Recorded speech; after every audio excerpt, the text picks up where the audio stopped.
Alors je sais pas si vous avez vu, mais hier Macron, il a déclaré dans le plus grand des calmes qu'il n'excluait pas d'envoyer des troupes au sol contre la Russie.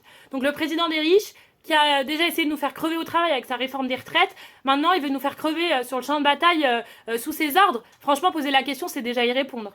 Alors il dit que c'est en soutien au peuple ukrainien, mais sérieusement, c'est une grande blague. Qu'est-ce qu'il en a à foutre du peuple ukrainien? Et qu'est-ce qu'il en a à foutre d'aucun peuple sur cette terre d'ailleurs? S'il en avait vraiment quelque chose à foutre, bah qu'il commence par cesser de soutenir l'État d'Israël, parce que la France, elle vend des armes à Netanyahou pour continuer le massacre génocidaire qui est en cours à Gaza. Israël assassin, Macron complice.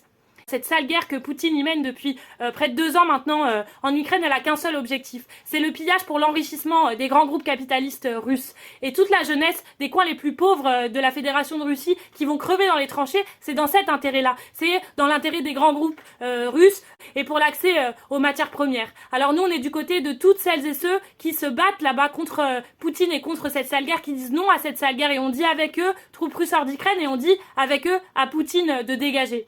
Poutine, ça fait maintenant plus de 20 ans qu'il règne en Russie. Et il n'en est pas du tout à son premier massacre. Il a massacré le peuple tchétchène, il a massacré la révolte populaire en Syrie, il a massacré la grande grève générale ouvrière en Biélorussie et celle au Kazakhstan. Et tout ça, mais sans que ni Macron, ni Biden, ni aucun autre de leurs prédécesseurs ne mouftent un seul mot, parce que ça les arrange bien que des chiens de guerre comme Netanyahou ou Poutine fassent le maintien de l'ordre capitaliste dans ce monde.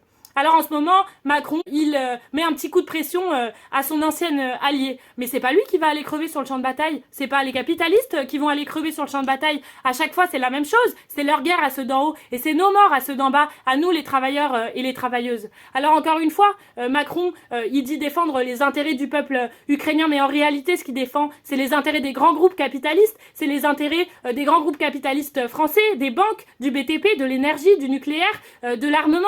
Et on a un message qui est le même que le message des Russes qui se battent contre Poutine et contre cette guerre, et qui est le même que celui des Ukrainiens qui se battent contre Zelensky et l'OTAN et leurs manœuvres. On crèvera ni pour le patronat, ni pour les représentants politiques qui les représentent.